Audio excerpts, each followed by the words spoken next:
बेटा आज हम लोग क्या करते हैं, आज हम लोग अल्टरनेटिंग करंट के बारे में बात करते हैं। किसके बारे में? Alternating current. तो अल्टरनेटिंग करंट कैसे जनरेट होती है, कैसे आती है, इसके बारे में आपको मैं आज डिस्कस करूंगा। वैसे अल्टरनेटिंग करंट आपने सुना भी होगा। देखिए, सुनने का मतलब ये है कि आपने अपने घरों में सुना होगा कि अल्टरनेटिंग करंट आ रही है, एसी से बोलते हैं। क्या बोलते हैं? एसी बोलते हैं, है ना। तो एसी बोलते हैं, भाई एसी आ रही है सबके घर में, है ना, यही तो बोलते हैं। कौन सी करंट होती है? एसी, मतलब जो हमारे घरों में आती है। ठीक है। एक होती है डीसी करंट, जो कि हमारी बैटरी में होती है ना, बैटरी से मिलती है। अब एसी करंट कैसे जनरेट होती है उसके बारे में बेटा सबसे पहले हमें ईएमआई चैप्टर पढ़ना होता है, इलेक्ट्रोमैग्नेटिक इंडक्शन। उसमें बेटा हम जनरेटर पढ़ते हैं कि जनरेटर के थ्रू हम लोग कैसे करंट को जनरेट करते हैं, है ना। जनरेटर है, और भी मेथड हम लोगों को बताए जाते हैं कि कैसे करंट जनरेट करती है। मतलब किसी भी कॉइल को मैग्नेटिक फील्ड में अगर मूव किया जाता है तो बेटा क्या होता है, उसके अंदर करंट फ्लो करने लगती है। यही करंट कौन सी होती है बेटा? अल्टरनेटिंग करंट होती है। तो इसी अल्टरनेटिंग करंट के बारे में आज हम बात करेंगे। ठीक है, कौन सी करंट? अल्टरनेटिंग करंट के बारे में बात करें। ठीक है, अल्टरनेटिंग करंट क्या होती है? अल्टरनेट मतलब चेंज होना, है ना। तो बेटा अगर मैं बात करूं अल्टरनेटिंग करंट को, पहले हम ग्राफ से समझते हैं। देखिए बेटा, अल्टरनेटिंग करंट किस तरह की होती है, अगर मैं आपको समझाऊं तो देखिए बेटा, इस तरह की करंट आपको मिलेगी। तो ये कैसी होती है? ये हमने ईएमआई में पढ़ा था, इस तरह की करंट आई थी। और ये कौन सी थी बेटा? अल्टरनेटिंग करंट थी। अगर मैं करंट को आई से रिप्रेजेंट करूं यहां, और यहां टाइम से रिप्रेजेंट करूं, है ना बेटा। तो किस तरह की करंट होती है? ये अल्टरनेटिंग करंट होती है। ये आपको देखिए, है ना। क्योंकि ये क्या होता है बेटा, ये एक बार तो क्लॉकवाइज, दूसरी बार एंटी क्लॉकवाइज, फिर क्लॉकवाइज, फिर एंटी क्लॉकवाइज। मतलब ये रोटेट होती है, एक बार पॉजिटिव, एक बार नेगेटिव, एक बार पॉजिटिव, एक बार नेगेटिव। इस तरीके से बेटा चेंज होती रहती है। मतलब इसकी डायरेक्शन देखो, एक बार बेटा पॉजिटिव में दिख रही है ऊपर, और एक बार नेगेटिव होगी। मतलब अपनी डायरेक्शन को चेंज करती रहती है। तो ये कौन सी करंट हुई बेटा? एसी करंट हुई। कौन सी हुई? AC current, alternating current. चलिए अब हम बात कर लेते हैं कि डीसी करंट कौन सी होती है। तो डीसी करंट इस तरह की होती है जिसका मैग्नीट्यूड फिक्स रहता है। बेटा ये करंट मान लीजिए ऐसे दे रखी है, और एक टाइम के फंक्शन में इस तरीके से दे रखी है ना। तो इसमें देखिए इसका मैग्नीट्यूड क्या है? सेम है, मैग्नीट्यूड कांस्टेंट है, कांस्टेंट मैग्नीट्यूड है। और डायरेक्शन भी क्या है इसकी? चेंज नहीं हो रही। मतलब constant magnitude, constant magnitude, constant magnitude, and direction क्या है? फिक्स। मतलब direction change, there is no need to change the direction, there is no need to change the direction, मतलब इसमें डायरेक्शन कोई चेंज नहीं होती। तो ये करंट कौन सी हुई बेटा? ये करंट हुई डीसी करंट। कौन सी हुई? डीसी। इसे बोलते हैं डीसी। और डायरेक्ट करंट कौन सी होती है? डायरेक्ट करंट, है ना, डायरेक्ट करंट, है ना। इसको बोलते हैं डीसी करंट या डायरेक्ट करंट भी बोलते हैं। अच्छा, एक और करंट होती है, वो भी कौन सी होती है? वो डीसी ही होती है ना, बट इस तरीके की होती है। इसमें बेटा इसका मैग्नीट्यूड तो क्या है? चेंज होता है, मैग्नीट्यूड चेंज हो रहा है, बट इसकी डायरेक्शन चेंज नहीं होती। आप देख रहे हैं वो ये सब ऊपर पॉजिटिव में ही है करंट। करंट किसमें है? करंट और टाइम का ग्राफ बनाते हैं इसमें भी। तो करंट आपको दिख रही है ऊपर की तरफ है, मतलब करंट तो पॉजिटिव है, लेकिन करंट क्या कर रही है बेटा? अपना मैग्नीट्यूड चेंज कर रही है। मतलब यहाँ मैग्नीट्यूड देखो कुछ और, यहाँ देखोगे कुछ और, यहाँ देखोगे कुछ और, हर जगह मैग्नीट्यूड क्या है बेटा? चेंज हो रहा है ना। तो मैग्नीट्यूड तो चेंज है ना। इसकी बात करें तो मैग्नीट्यूड क्या है बेटा? मैग्नीट्यूड क्या है? मैग्नीट्यूड तो चेंज है, पर डायरेक्शन क्या है? डायरेक्शन क्या है? सेम। डायरेक्शन चेंज नहीं हो रही, सेम डायरेक्शन रह रही है, मतलब पॉजिटिव में ही दिख रही है आपको। अच्छा, इस तरह की बेटा करंट को हम बोलते हैं, ये जो करंट होती है बेटा ये होती है डीसी। तो होती है क्योंकि डीसी में बेटा क्या चीज एक सेम रहती है। अगर मैं बात करूं तो डीसी के अंदर डायरेक्शन चेंज नहीं होती। अच्छा, डीसी तो है बट मैग्नीट्यूड यहां चेंज हो रहा है, तो इसका मतलब कुछ नई टाइप करंट है। इस करंट को बोलते हैं पल्सेटिव डीसी। क्या बोलते हैं बेटा? पल्सेटिव डीसी। क्या बोलते हैं इसको? पल्सेटिव डीसी बोलते हैं। मतलब पल्स तो है लेकिन डीसी का पोर्शन तो है, लेकिन पल्स भी आ रही है इसके अंदर, है ना। एक और करंट होती है, देखिए, है ना। ये करंट बेटा इस तरीके की होती है, आपको दिख रही है।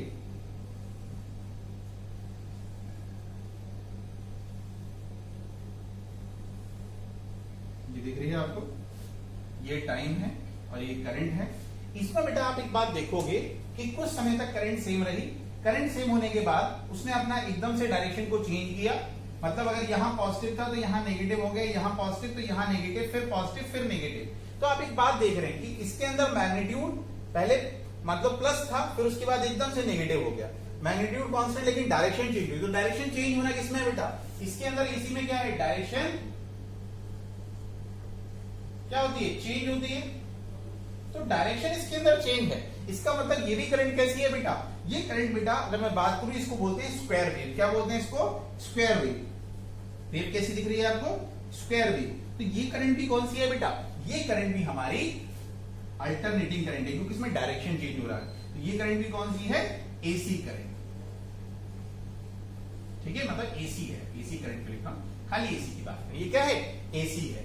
चलिए एक और बात कर लेते हैं कि इस तरीके की आपको वेवफॉर्म वहां मिलेगी। जैसे आपने सीआरओ देखा होगा, कभी नहीं देखा हो तो आपने सुना होगा कि जैसे डॉक्टर क्या आपको दिखाते हैं ऑपरेशन थिएटर में क्या होता है, कैसे बीप सी चल रही होती है ना बेटा, उस बीप को मतलब जिसमें ये चल रही होती है बीप, उसको बोलते हैं, उस इंस्ट्रूमेंट को बोलते हैं सीआरओ, कैथोड रे ट्यूब, है ना। कैथोड रे ऑसिलेटर होता है, ट्यूब नहीं होती, ऑसिलेटर होता है, अंदर ट्यूब होती है वैसे, है ना। तो बेटा उसके अंदर क्या होती है, इस तरह की वेवफॉर्म दिखाई देती है। आपने कभी देखा होगा इस तरह से चल रही है एक वेवफॉर्म और होती है जो कि उसके अंदर दिखाई देती है इस तरह की, है ना। इसे बोलते हैं बेटा सॉटूथ वेव।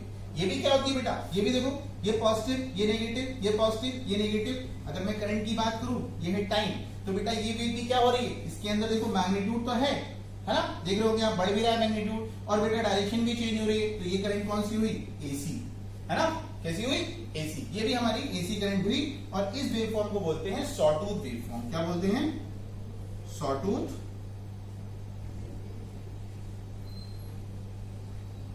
वेवफॉर्म। ठीक है बेटा, ये है सॉटूथ वेवफॉर्म। समझ में आ रही इतनी बातें सभी लोगों को। चलिए अब हम नेक्स्ट बात करते हैं इसी के ऊपर कि भाई किस तरीके से हमारी एसी जनरेट होती है। तो इसको स्क्रीन पॉज कीजिए, फटाफट इसको लिख लीजिएगा, ठीक है ना। चलिए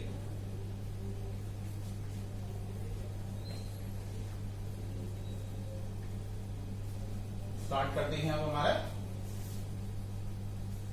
जनरेशन ऑफ एसी करंट, है ना। एसी करंट को कैसे जनरेट किया जाए, है ना। तो जनरेशन ऑफ एसी करंट अब हम लोग पढ़ेंगे, है ना।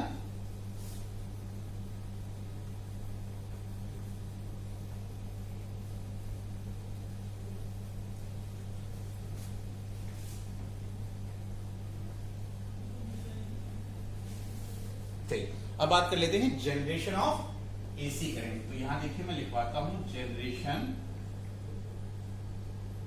ऑफ एसी अल्टरनेटिंग, है ना, कि एसी करंट कैसे जनरेट होती है। जैसे हम लोगों की बात करें बेटा, जनरेट करने का तरीका क्या होता है, आपको पता भी होगा कि एक कॉइल है, उसको परमानेंट मैग्नेटिक फील्ड में रख दो और फिर उस कॉइल को क्या करो, घुमाओ।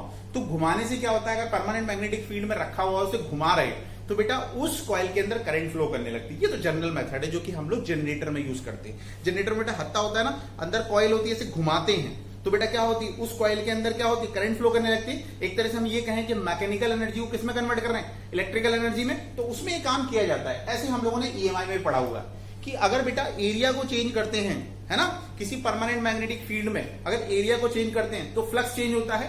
फ्लक्स चेंज होता है तो उसके अंदर क्या आ जाती है बेटा, करंट आ जाती है। मतलब change in flux is equal to EMF induced, है ना। ईएमएफ इंड्यूस होने की वजह से क्या होता है बेटा, करंट आ जाती है। तो अब हम बात करते हैं जनरेशन ऑफ एसी। तो एसी को कैसे जनरेट करते हैं, देखिए जैसे मान लो ये परमानेंट मैग्नेट है, ये हमारा नॉर्थ पोल, और एक है बेटा ये कॉइल इस तरीके से, और ये बेटा फिक्स एक्सिस है, रोटेटरी एक्सिस, जिसके अबाउट इसे ओमेगा से घुमाएंगे, ठीक है। चलिए बेटा एक और मैग्नेट ले लेते हैं, ये बेटा नॉर्थ और ये क्या हो जाएगा, साउथ हो जाएगा, ठीक है। ये नॉर्थ हो गया और ये साउथ हो गया।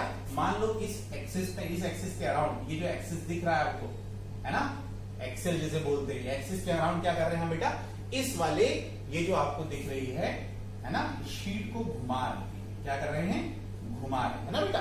तो अगर मैं इसको घुमाता हूं तो बेटा जो फ्लक्स होगा वो कितना होगा, फ्लक्स की वैल्यू सभी को पता है ना। तो फ्लक्स की जब मैं वैल्यू लिखता हूं, फाई इज इक्वल टू क्या होता है, मैग्नेटिक फील्ड मान लो इस तरीके से है, नॉर्थ से साउथ जा रही है, तो मैग्नेटिक फील्ड की वैल्यू कितनी है, बी है। तो फाई इज इक्वल टू क्या होता है, बी इंटू, अच्छा एरिया कितना है इसका, ए मान लेते हैं। कितना मान लेते हैं, ए। तो phi is equal to B A into cos, मान लो थीटा घुमा दिया, थोड़ा सा ट्विस्ट करा, तो मान लो थीटा घूमे तो बी ए कॉस थीटा, है ना। तो अगर मैं कहूं थीटा को ओमेगा के टर्म्स में लिखेंगे टी समय के बाद, तो क्या होगा बेटा कि ओमेगा इज इक्वल टू क्या होगा, थीटा बाय टी, है ना। तो थीटा इज इक्वल टू क्या होगा बेटा, theta is equal to omega into T. Clear है इतनी बात? क्या थीटा की वैल्यू यहां रख दे? चलिए, phi is equal to B A cos omega T. Clear है इतनी बात? चलिए, एक बात और हम जानते हैं कि अगर मैं ईएमएफ लिखता हूं तो ईएमएफ और फ्लक्स में क्या रिलेशन है, इक्वल टू होता है बेटा माइनस के D phi by D T. होता है कि नहीं होता है? तो यहां रख देते हैं वैल्यू। तो अच्छा, मैंने बेटा एक ही टर्न लिया, आप चाहो तो यहाँ पे एन नंबर ऑफ टर्न्स भी ले सकते हो। चाहो तो अगर आप एन नंबर ऑफ टर्न्स लेते हो इस कॉइल में, तो आप यहाँ एन भी रख सकते हो, है ना। तो मैं यहाँ एन नंबर ऑफ टर्न्स ले लूं चाहे ऐसे ले लो। चलो एन नंबर ऑफ टर्न्स ले लेते हैं। तो एन बी ए बेटा कॉस ओमेगा टी का डिफरेंशिएशन करोगे तो क्या आएगा, साइन ओमेगा टी। और बेटा अगर मैं बात करूं कॉस ओमेगा टी में ओमेगा टी का फिर से करोगे तो ये ओमेगा आ जाएगा, आएगा नहीं आएगा?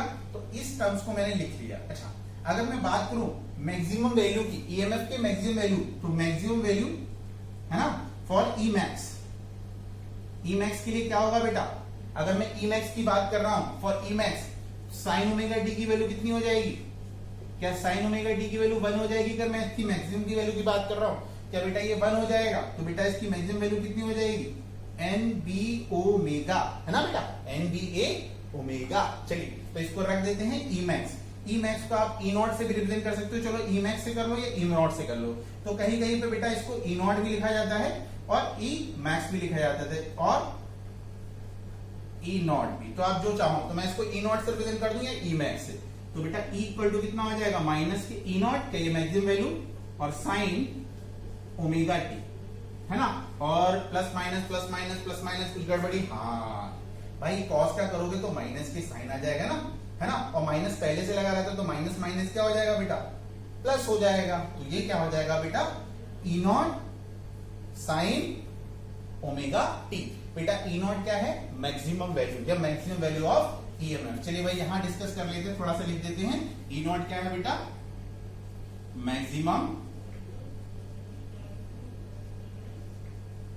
वैल्यू ऑफ ईएमएफ, है ना। अच्छा, ई क्या है बेटा, ई है हमारा इंस्टेंटेनियस ईएमएफ, है ना, इंस्टेंटेनियस ईएमएफ। इन टर्म्स के बारे में अगर हम बात करेंगे, है ना, अभी थोड़ी देर में बात करते हैं। अच्छा, मैं करंट की बात करूं तो करंट क्या होगा बेटा, आई इक्वल टू क्या होता है, E by R, capital R. R क्या है बेटा, मान लेते हैं इसका रेजिस्टेंस आर ओम दे रखा है, कितना है, R ohm, resistance of coil. क्या है बेटा ये, रेजिस्टेंस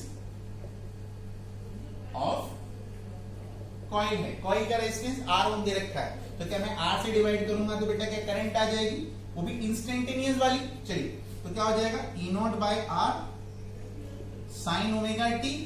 बेटा क्या ई नॉट बाय आर क्या हो जाएगा, क्या मैं इसको नया टर्म्स दे देता हूं जो कि मैक्सिमम मतलब पीक करंट हो जाएगी, है ना। तो I naught sine omega T, I equal to I naught sine omega T. क्या मैं इसको बेटा अच्छे से रिप्रेजेंट कर सकता हूं, है ना।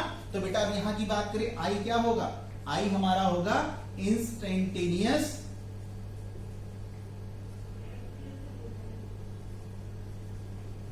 करंट, ठीक है। और आई नॉट क्या होगा बेटा, पीक करंट या पीक वैल्यू, क्या होगी इसको बोलेंगे पीक वैल्यू। इतनी बात सभी को समझ में आ गई है? स्क्रीन को पॉज कीजिए, फटाफट इसे नोट कर लीजिए जल्दी से, है ना। चलिए रब कर दें इसे अब, चलिए स्क्रीन पॉज कीजिए, नोट कीजिए फटाफट जल्दी से, है ना। चलिए अब मैं टर्म्स जो है आपके कि इंस्टेंटेनियस करंट क्या होती है, इंस्टेंटेनियस वैल्यू क्या होती है ना, या अल्टरनेटिंग करंट में, इसके बारे में बात कर लेते हैं, ठीक है।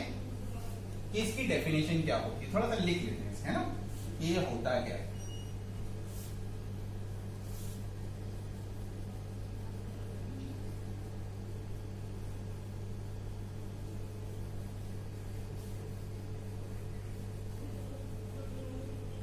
चलिए भाई अब बात कर लेते हैं इंस्टेंटेनियस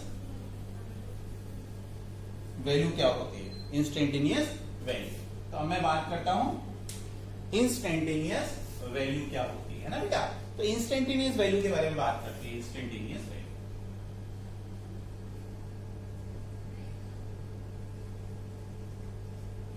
इंस्टेंटेनियस वैल्यू क्या होती है ना?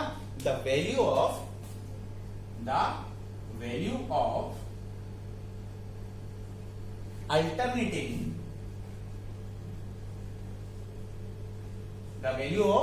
alternating EMF or current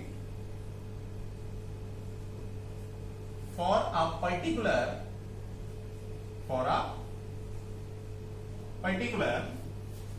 instant of time is called instantaneous value.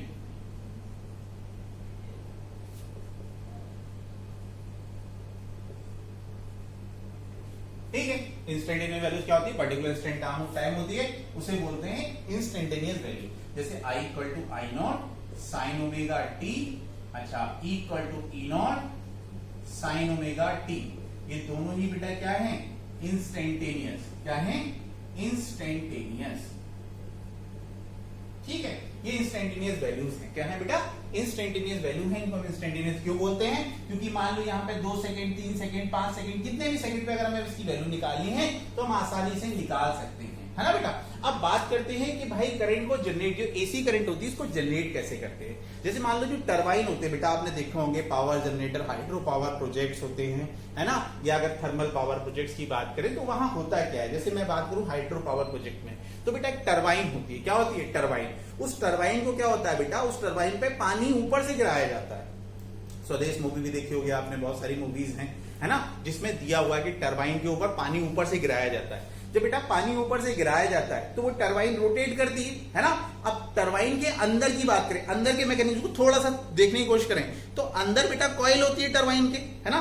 तो कॉइल होती है और उसके अंदर क्या होती है? मैग्नेट होती है। जो मैग्नेट होती है उसके अंदर कॉइल क्या करती रहती है? रोटेट करती रहती है ना? तो रोटेट करती है। परमानेंट मैग्नेट के अंदर कॉइल क्या करती रहती है? रोटेट। तो जैसे ही बेटा उस पर मैकेनिकली का मतलब है कि उस पर पानी गिराया जाता है, वैसे ही वो क्या करती है? टरबाइन घूमने लगती है और घूमेगी तो बेटा क्या होगी? एंगल चेंज होगा। किसके बीच में? मैग्नेटिक फील्ड और एरिया वेक्टर, मतलब एरिया के बीच में। तो एरिया वेक्टर के बीच में और मैग्नेटिक फील्ड में क्या होगा? एंगल चेंज होगा। और जैसे ही एंगल चेंज होगा वैसे ही क्या चेंज होगा? फ्लक्स चेंज होगा, क्योंकि phi is equal to B A cos theta होता है।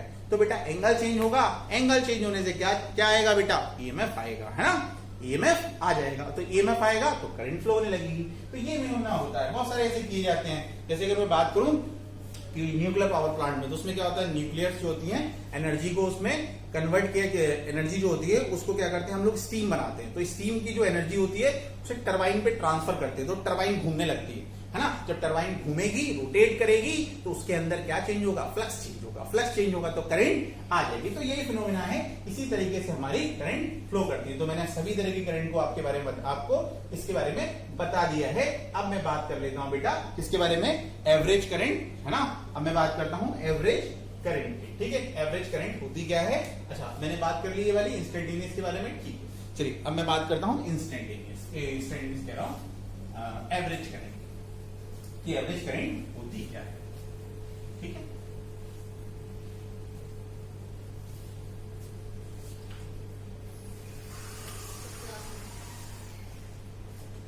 एवरेज करंट की बात करते